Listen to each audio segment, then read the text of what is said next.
Hello दोस्तों, शक्ति classes Saharsa में आपका स्वागत है। मैं शक्ति कुमार आज आपको क्लास 10th का ज्योग्राफी का तीसरा वीडियो आपके सामने लेकर आया हूं, जिसमें इकाई 1 का जो आपको बताए थे कि बांटा हुआ क्या चीज, संसाधन। संसाधन को 4 भागों में बांटे थे।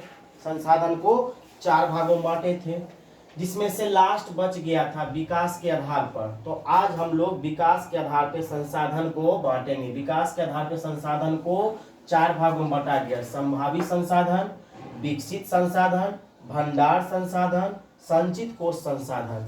तो देखिए, संभावी संसाधन क्या होता है? जो मतलब संभावना है कि हाँ, किसी शहर में, किसी क्षेत्र में उपलब्ध है वो संसाधन, लेकिन उसका प्रयोग कर पाना मुश्किल होता है, तो उसी को बोलते हैं। ऐसे संसाधन जो किसी विशेष क्षेत्र में विद्यमान होते हैं परंतु इनका उपयोग नहीं किया गया हो। मतलब कहने का अर्थ ये हुआ कि संभावी संसाधन, जैसे आप ही के घर में कोई ऐसा संसाधन है जिसका आप क्या करते हैं, आपके घर के अंदर कहीं आपके बड़े बुजुर्ग कोई कोयला रख दिए हों, या लोहा रख दिए होंगे, या कोई पाइप रख दिए होंगे, मोटा सा पाइप होगा रख दिए होंगे, वो मार्केट में अभी जा रहे हैं खरीदने के लिए, 10,000 रुपया में मिल रहा है। तो ये अरे वाह, 10,000 रुपया का है तो हमको क्या उखाड़ लेना चाहिए धरती के अंदर से। लेकिन वो 10,000 में उखाड़े नहीं जाइएगा तो जो बाजार में 10,000 में मिल रहा है, वो 10,000 में जो वस्तु मिल रहा है बाजार में, वो आप यहाँ पे अपने घर के अंदर से निकालने जा रहे हैं तो मजदूरी ही आपको 8,000 रुपया 9,000 रुपया लग जाता है। तो सोचते हो वो पुराना है, काहे निकलवाएंगे, हम क्या करते, मार्केट से ही ले आते हैं। तो वही हुआ, मतलब संभावी संसाधन है लेकिन उसको उपयोग में लाने के लिए हमको बहुत ही खर्च ज़्यादा हो रहा है, इसलिए वो हम उपयोग, जैसे हिमालय क्षेत्र का खनिज, हिमालय जो बिहार के बगल में हिमालय है, नेपाल जो है उसमें हिमालय है, तो वहाँ पे बहुत सारा खनिज छिपा हुआ है, लेकिन उसका हम उपयोग नहीं कर पाते क्योंकि उसका उपयोग करने बहुत गाढ़ा में जाना पड़ेगा, धरती को कोड़ कोड़ कर निकालना पड़ेगा और बहुत ज़्यादा खर्च आएगा। इससे कम खर्च में विदेशों से हम खरीद लेते हैं, इसलिए ये क्या है, संभावी संसाधन है। ठीक है, आप देखिए विकसित संसाधन। विकसित संसाधन किसको कहते हैं? वे संसाधन जिसका सर्वेक्षण किया जा चुका है और उनके उपयोग की गुणवत्ता और मात्रा निर्धारित की जा चुकी है। मतलब विकसित संसाधन क्या होता है? जिनका सर्वेक्षण भूगोलविद द्वारा सर्वेक्षण कर लिया गया हो, साइंटिस्ट द्वारा सर्वेक्षण कर लिया गया हो और उनको उनका गुणवत्ता भी बता दिया गया है कि हाँ ये जो है विकसित संसाधन है। ठीक है, निर्धारित कर दिया गया है और उसको उपयोग करने के लिए अच्छे अच्छे क्वालिटी के आपका क्या कहते हैं बिजनेसमैन आएगा, उसको ले जाएगा। ठीक है, और उससे नया नया वस्तु बनाकर मार्केट में लाएगा। तो ये क्या हुआ, विकसित संसाधन। विकसित संसाधन क्या होता है? सर्वेक्षण किया जाता है और अच्छा गुणवत्ता वाला होता है, उसी को बोलते हैं विकसित संसाधन, मतलब अच्छा क्वालिटी वाला। अब देखिए भंडार संसाधन। भंडार संसाधन किसको कहते हैं? ऐसे संसाधन जो उपलब्ध होते हैं, उपलब्ध हैं आपके वातावरण में, आपके वायुमंडल में, आपके आसपास, लेकिन उसका प्रयोग कर पाना मुश्किल हो रहा है, तकनीकी व्यवस्था नहीं है आपके पास। जिस चीज का, जैसे आप हाइड्रोजन, जैसे जल हुआ, जल, हाइड्रोजन एवं ऑक्सीजन, तीनों को मिला के एक यौगिक बना लीजिएगा, क्या बन जाएगा? एक यौगिक बन जाएगा।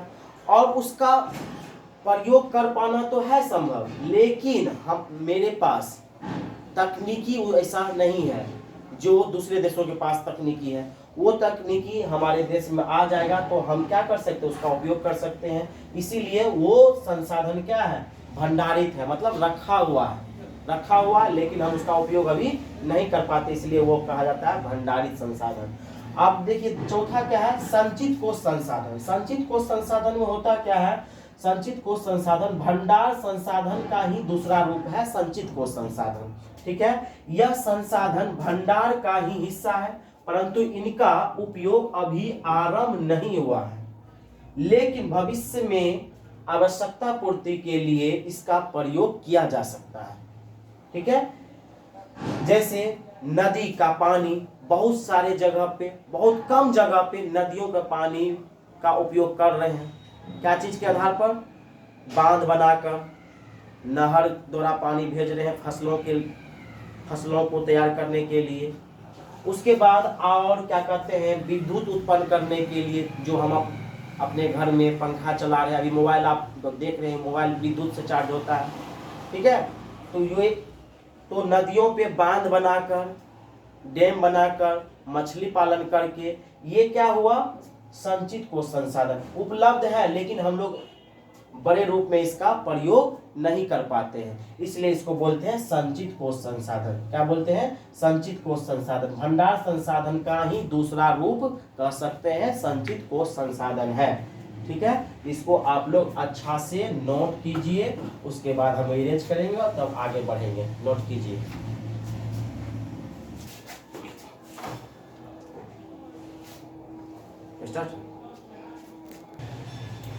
चलिए, तो आप लोग उतार लिए होंगे, तो अब देखते हैं संसाधन पढ़ लिए। संसाधन को 4 भागों में बांटा गया था, फिर सभी को 2 भाग में, 3 भाग में, 4 भाग में बांटे थे।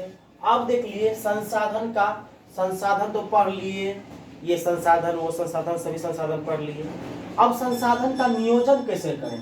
संसाधन का नियोजन मतलब संसाधन तो है, लेकिन उसको किस तरह से अच्छा से रखना है ताकि आगे भी हमको वो संसाधन काम दे, उसी बोलते हैं संसाधन का नियोजन। यानी संसाधन का विवेकपूर्ण उपयोग ही संसाधन नियोजन कहलाता है। संसाधन का विवेकपूर्ण उपयोग ही संसाधन का नियोजन कहलाता है। संसाधन का विवेकपूर्ण उपयोग ही क्या कहलाता है? संसाधन नियोजन कहलाता है। क्लियर?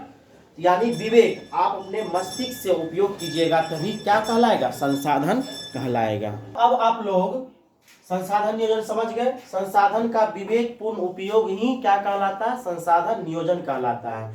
यानी आप अपने घर में भी जैसे मुंह धो रहे हैं, ब्रश कर रहे हैं, नल को खुला छोड़ दिए, नल से पानी बह रहा है, तो ये क्या हुआ? संसाधन का दुरुपयोग हुआ। संसाधन का नियोजन कैसे करेंगे? तो ब्रश जिस समय धोएंगे, जीविया करेंगे, उसी समय आपको नल चलाना है। ज़्यादा ज़्यादा पानी को बर्बाद नहीं करना है। जितना उपयोग में पानी है उतना ही उपयोग करना है। जितना भोजन भूख लगा उतना ही खाना लेना है ताकि दूसरे को भी खाना मिल पाए। कोई लोग समझता है मेरा पैसा लगा है, मेरा पैसा लगा है तो क्या होगा? मेरा है, हम बर्बाद करें तो दूसरे को क्या लेना था? अरे कोई आदमी, आप पैसा के बल पे अनाज खरीद लिए हैं, भोजन बहुत बना लिए हैं, लेकिन कोई आदमी कम, आपके पास ज़्यादा पैसा था, ज़्यादा अनाज खरीद लिए, लेकिन अगर आप कम अनाज खरीदते तो अनाज का रेट कम होता, तो दूसरा कोई अनाज खरीद पाता और उसका पेट भर पाता। इसलिए ऐसे नहीं कि पैसा आपके पास है तो आप संसाधन का दुरुपयोग करें, ऐसा नहीं। तो चलिए, संसाधन नियोजन किसी भी राष्ट्र के विकास के लिए आवश्यक होता है। अगर कोई राष्ट्र में संसाधन अच्छा खासा है तो वो राष्ट्र विकास करेगा। संसाधन जिस देश में अच्छा खासा नहीं होता है वो ज़्यादा विकास नहीं करता है, चाहे वो आपका भौतिक संसाधन हो या मैग्नेटिक संसाधन। जैसे देखिए, पिछले वीडियो में आपको बताए थे, जापान के बारे में बताए थे, तो जापान के पास ज़्यादा नहीं था, लोहा नहीं था, दूसरे देश से लिया, और कई वस्तुएं दूसरे देश से लिया, लेकिन ये दिमाग था, ईमानदारी था, तो वो अपने आप को विकास कर लिया। ये दिमाग भी एक प्रकार का संसाधन ही है। हम अभी आपको पढ़ा रहे हैं तो आपको हमसे फायदा हो रहा है, तो ये क्या है? संसाधन ही है। ठीक है, डॉक्टर के यहाँ आप इलाज करवाने जा रहे हैं, डॉक्टर से आपको फायदा हो रहा है तो वो भी संसाधन है। चलिए, तो समझ गया होंगे संसाधन का नियोजन कैसे करना है, संसाधन को बचा कर कैसे रखना है, आप लोग अच्छी तरह समझ गए। क्लियर? आप देखिए, तो वही पर्यावरण संरक्षण हेतु, यानी हर प्रकार का संसाधन तो आप कर लिए, पर्यावरण जो दूषित हो रहा है उसको कैसे संसाधन करेंगे, इसके लिए पूरे दुनिया वाले एक बार मीटिंग बुलाया। कहाँ बुलाया मीटिंग? तो स्टॉकहोम में। कहाँ पर? स्टॉकहोम में पूरा दुनिया का लोग गया पर्यावरण संरक्षण हेतु सर्वप्रथम स्टॉकहोम में विश्व शिखर सम्मेलन 1972 ईस्वी में आयोजित हुआ था। तो पूछेगा पहली बार पर्यावरण सर्वेक्षण हेतु कहां पे शिखर सम्मेलन हुआ था? स्टॉकहोम में। कब हुआ था? 1972 में। कब हुआ था? 1972 में। वही उसी 1972 से ही क्या प्रत्येक 5 जून को हम लोग पर्यावरण दिवस मनाना शुरू किए हैं। प्रत्येक 5 जून को हम लोग क्या मनाते हैं? पर्यावरण दिवस मनाते हैं। तो चलिए, तो आप लोग अच्छा से संसाधन का नियोजन करना समझ गए हैं। पर्यावरण दिवस कब मनाते हैं? प्रत्येक वर्ष 5 जून को पर्यावरण दिवस मनाते हैं, आप लोग जानते हैं। आप लोग मेरे शॉर्ट वीडियो में आप जाकर देख सकते हैं कि जैसे आपको बताया है बिहार वाला में देख सकते हैं बिहार दिवस कब मनाते हैं, ठीक है। विश्व जल दिवस मनाते हैं कब, सब ये सब आपको उपलब्ध है, वहां पे जाकर देख सकते हैं दिवस वाला देखने के लिए। चलिए और देखिए, कुछ व्यक्ति जैसे इसमें आपको पूछता है कई बार क्वेश्चन कि हमारे पास पेट भरने के लिए बहुत कुछ है लेकिन पेटी भरने के लिए नहीं, किसने कहा? तो ये गांधी जी ने कहा था, ठीक ना। तो ये सब लाइन जो है अगर आपको पूछेगा तो आप लोग बोल देंगे, ठीक ना। हाँ, 3 गो पृथ्वी सम्मेलन हुआ है। ये तीनों पृथ्वी सम्मेलन मेरे शॉर्ट वीडियो में बना हुआ है, मात्र वो 30 से 40 सेकंड का वीडियो है, उसमें जाके आप देख सकते हैं तीनों पृथ्वी सम्मेलन कब हुआ, कहाँ हुआ, ठीक ना, कौन महादेश में हुआ, कौन देश में हुआ, किस जगह पे हुआ, सारा का सारा हम उसमें बताए हुए हैं। तो इसलिए यहाँ पे नहीं लिख रहे हैं, वहां पे जाकर आप लोग देख लीजिएगा तीनों पृथ्वी सम्मेलन। पहला पृथ्वी सम्मेलन 1992 में हुआ था रियो डी जेनेरियो ब्राजील में। दूसरा पृथ्वी सम्मेलन आपको 1997 में हुआ था न्यूयॉर्क अमेरिका में। तीसरा पृथ्वी सम्मेलन आपको दक्षिण अफ्रीका में 2002 में हुआ था, ठीक है। आप वहां पे जाके आराम से इसको नोट कर सकते हैं, ये भी आप लोग नोट करेंगे, ठीक ना। बहुत बहुत इंपॉर्टेंट है ये सब जो हम बोर्ड पर लिख रहे हैं, इसलिए आप लोग नोट करते जाएंगे। क्लियर। और ये चैप्टर आपका आज क्या हो रहा है? फिनिश हो रहा है। तो जैसे कुछ पॉइंट जैसे बोला है, संसाधनों का केंद्रीकरण खास लोगों के हाथों में। जैसे आपको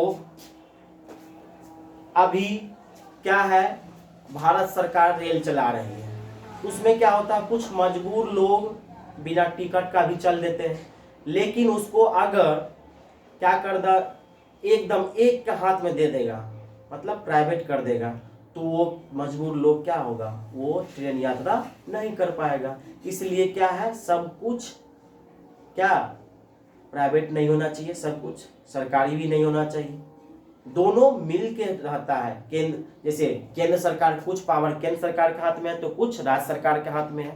तो चलिए, तो इसको आप लोग अच्छा समझ गए होंगे।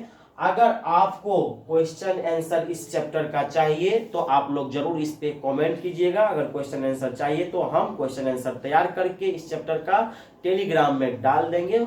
हमारे टेलीग्राम पे आके आप लोग PDF डाउनलोड करके लिख सकते हैं। अगर चाहिए तो जरूर कमेंट कीजिएगा कि हमको क्वेश्चन आंसर चाहिए।